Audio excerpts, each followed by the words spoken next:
And when I read the line, you know, vodka martini, shaken or stirred, do I look like I, and it was written in the script, do I look like I give a fuck?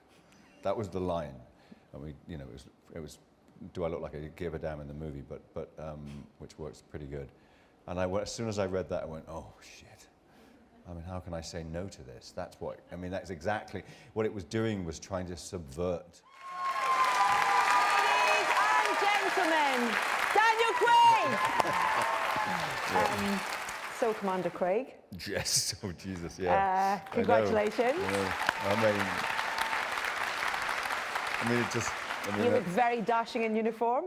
I sent a picture to my mum the other day, and she just, I mean, she doesn't use emojis very often, but she just put lots of smiley faces with hearts on them, and I was just like, Commander Craig! I was like, I mean, listen, it's an honor. You know, my father was in the Navy. This came through 2 years ago. We had this whole thing, and I was like, hey, really? Is that something? And there is as an honorary position, and I just, yeah, I'm genuinely touched and honored by the thing. It's like amazing. Feels like a lovely way to end this whole journey you've been on as well, isn't it? I think the trouble is I've enlisted. There was a piece of paper with something written on it, and I was like, there might be some small print there. I was like, Jesus. I said, just don't put me in command. That's the only thing you need to do. Be in the background. Yeah. Well, listen, we're going to talk a little bit about James Bond, but before we do, I thought it'd be nice to remind us all about your journey up to this point. Okay. I suppose that's the kind of advice that you give to someone who's starting off in the industry, is just to sort of say, just do it. I mean, I always remember Peter Flannery from Our Friends in the North, and he used to sort of go and teach and give lessons, writing lessons, and he just went, writers write, just write. That's all you're going to do, and it applies to everything really. You got to try and just do everything you can. And I just had, you know, a lot of fortune early on, and with the National Youth Theatre, it wasn't just about acting, and we didn't think about just acting. It was about this collective effort that we'd do, and putting on a show, and being with a group of people, and learning discipline. I mean, turning up on time so the show went on, and things like that. If you were late, you got so much shit. I mean, you couldn't be late, and that was really invaluable. And you know, I kind of eventually scraped into drama school, and for the first year, I was late all the time. It was terrible. I nearly got chucked out like 3 times, and something like this. It was terrible. I remember the guy, the head of whatever was admissions was like, that's a bit spurious, Daniel. It's like this long excuse that I'd made up about the fact that I was late again. And then something just clicked. Something just clicked, which was, if I don't do this, what am I going to do? I mean, I left school at 16. I mean, I've got a couple of GCSEs. And I was like, I'm going to be stuffed. I'll have to be a waiter. I'll have to go and do the thing that I did all the way from when I was 16. And I just did not want to do it. So I used to get to school an hour early. I used to, than everybody else. I used to kind of just stick, and I used to just work my ass off, just to sort of, you know, because what else was I going to do? That was another one. That was like, I mean, that was a call. Meet up with a director in Paris who may or may not be Steven Spielberg. Like, and wear a carnation. wear a pink carnation. We went to where did we meet? The Ritz, I think. Anyway, got on the train. I'm thinking, this is fucking bullshit. I'm going to get there. It's like, you know, my mates were going, it's Sam Spielman. It's not fucking Steven Spielberg, is it? It's like I went upstairs, and there's Matthew Kasovitz, and he's like looking at me going, I'm like, hello. I'm like, oh my God, hello, how are you? It's like that. And it was one of those meetings where I went in, and basically there was Stephen. And I'd met him briefly before, and he just gave me the lowdown on Munich. And I went, enough. But yeah, I'm in. Whatever you want me to do, I don't care. Like, I mean, it's just, you know. And he cast me. It was like incredible. I mean, wow. I sort of didn't quite believe it. I mean, he does this thing. He never turns up. We were there like 2 weeks before shooting, and we were all you're just waiting for him to arrive, because he doesn't turn up till the day of shooting, and then he leaves a day early. It's a tradition he did up from Jaws, because he thought the crew wanted to kill him on Jaws, so he left a day early. Yeah.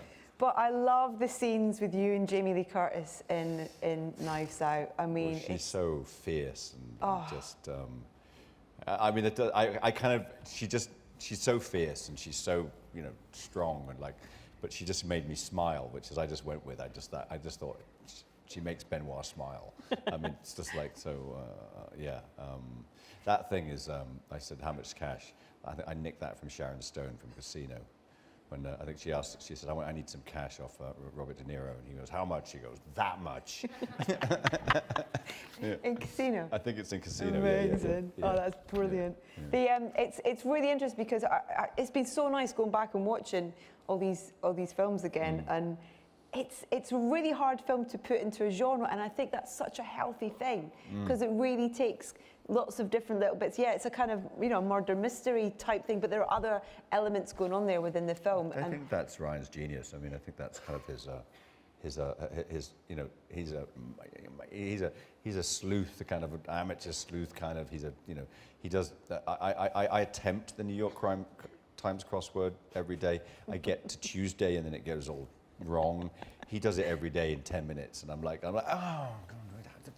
I mean, it's so he's constantly doing puzzles. He's constantly working things out, and he works out the mechanics of it. Like, again, we don't see it until the mechanics are absolutely worked out. It's a really important sort of part of it, because ultimately it's a whodunit, and it needs to marry up. And then there's the rest of it, which is about this, the characters.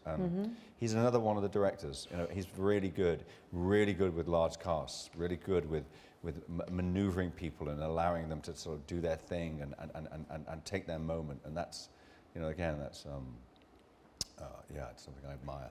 Does it make a difference that he's written it as well as directed it for you as an actor? That can be problematic sometimes. I mean, it's not always good, but it's with this, it isn't. He's precious, and he will fight his corner. But if you have a good, a good idea, he's like, bring it on. Let's get on with it. Yeah. How many Benoit films can we look forward to? I don't know. I talked to him about it the other day. I mean, I just said, we've got a crazy deal with Netflix, and we've got 2 films to do with them, and that's great. And I said, what's beyond that? He went, well, do you want to do another one? And I was like, yeah, if you will. I think as long as we get the ideas, and that's what it'll boil down to. We'll figure it out. We'll figure that out. And as long as we're excited by it, and we think it's a really kind of, and we think other people will be excited about, we'll keep doing them. I mean, it's a nice way to, I don't fall over quite as much in these movies, so it's quite nice. It was just odd. It was just kind of, and genuinely, people used to say, oh, you must have always wanted to be James Bond. I went, well, yeah, kind of as a kid, I kind of thought about it. I wanted to be Spider-Man as well, but I mean, that was like, it just didn't, it's like, I thought that was never going to happen. And I never thought of it would ever come on my radar. And I just was like, oh, I don't know. That's such an awful lot of pressure, and God Almighty, that's just going to be such a kind of like momentous thing. Am I ready? I'm really enjoying what I'm doing. I mean, look, I'm doing Munich. I've got such a kind of, as far as I'm concerned, a really successful and satisfying career going on. Why would I want to fuck with that? Why would I want to, mess that up by doing this? I mean, this, again, where my brain was at, but I have some good friends, and they were just like, I mean, literally made a list of do whatever. Pros and cons. Yeah, pros and cons, and the pros outweighed. It was my friends, one of my closest friends. He just said, "This doesn't happen to people. It just does not happen." He said, "You're going to just regret this for the rest of your life if you don't do this." And I was like, "Yeah." So I'd be sitting in a bar going, "I could have been Bond." And now it's just going to be, I was Bond, which is worse. I mean, it's like, and again, I kept on saying like, show me a script, and I'll make a decision when arrogance of myself. And I was sort of expecting it to turn up and it'd be kind of like this Bond script, and I go, it's not really for me. It's like and it was Casino Royale. I mean, it was just, it was blinding. And when I read the line, vodka martini, shaken or stirred, do I look like and it was written in the script, do I look like I give a fuck? That was the line. I mean, it was, do I look like I give a damn in the movie? But which works pretty good. And as soon as I read that, I went, oh, shit.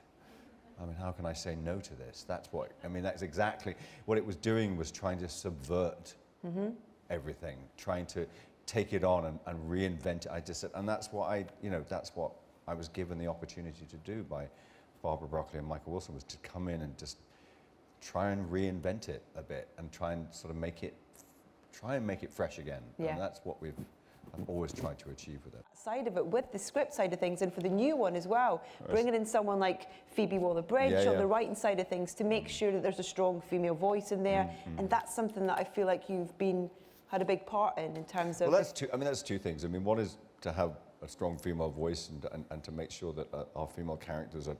I mean, that's just been desperately trying to get that, and I think we've achieved this with this film more than the others, and we were trying in those films. Barbara will tell you I've got a big mouth, so I mean, she had, I just get the best we can. Phoebe Waller-Bridge, please, can we get her? she's just brilliant, and her gender aside, she's just up there with the best. And that kind of is just like, and all I've wanted to do is everywhere, and we've got. The lighting you were talking about in Spectre is just like beautiful. And it's just like, all the kind of things like that. They've got to look and sound and feel as the best that we can do. Bond movies don't get made very often. And it's very, very rare air we're in to have those resources, to have that amount of talent, to have all of those things. And I'm just incredibly grateful to have had that chance to be in the mix of that, and to have that, movies are always a bit of a kick, bollock and scramble. It's always kind of a bit, you never have enough time. It's always like that. There's always a time limit on Bond movies. There's always this time limit, and there's always this but people pulling together and creatively just injecting into the film, and it works out or it doesn't work out quite so well, but it's always about this tremendous effort and team, and I just will miss that most.